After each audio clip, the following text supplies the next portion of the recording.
Welcome to the Fast Forward Business Podcast. Today is the 8th of April, 2021, and I am Justin Spencer Young. The title of today's podcast is Naspers Destroying Value?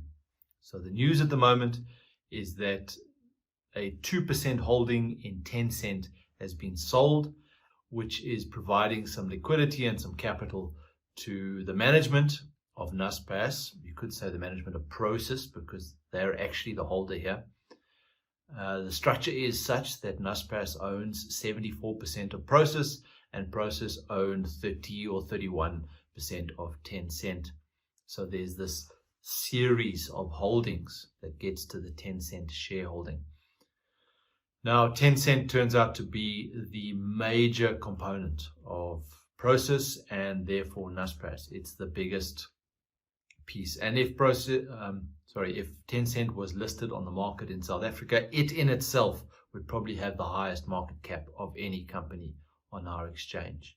Just the 2% that was sold is the same value as Standard Bank. So we're talking about a substantial size of business here. Now, if you want to value a company, what we do is we go and identify the sources of free cash flow. We do some forecasting about what those might be in the future, and we discount them at a cost of capital. So to value a company like Naspers, we would have to go and identify each of the subsidiaries, value them independently, and sum up their values to get a total value of the company. And then in theory, that total value should be what the share price says. Now, the problem is, when you do that total valuation, the sum of all the subsidiaries, you get a value that is almost double the share price of Naspers at the moment. So it says that Naspers isn't representative of the value of the underlying holdings. But now we might just shorten that and we might just say that the full value of Tencent is not being represented in the share price of Naspers. This has been a problem for Naspers for a while.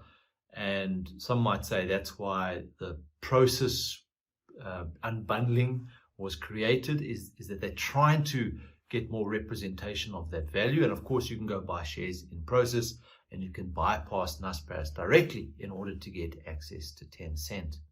But still the problem persists. So maybe what needs to happen is Tencent needs to be completely unbundled out of Naspers and Prosus and has a separate listing of some form that creates complexities. But the underlying problem here is the value of Tencent is not being represented in the market value or the market share price of Prosus or Naspers. And I suspect that's because there's these two layers of management in between the company, Tencent, and being able to own the share.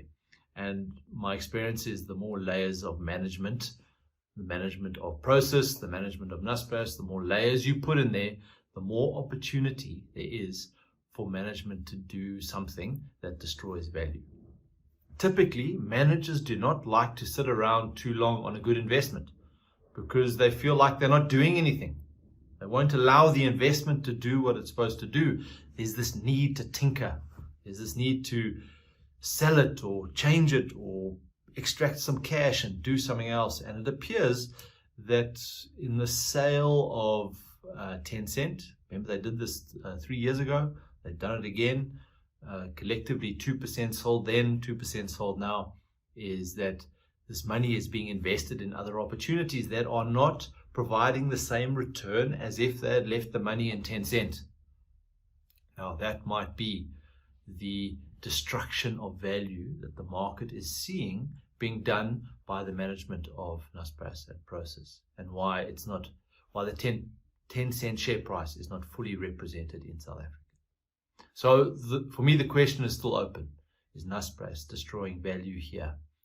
Well, they're certainly not giving us access to the full value of Tencent. As a shareholder, I am in Naspers and Prosus, as it turns out.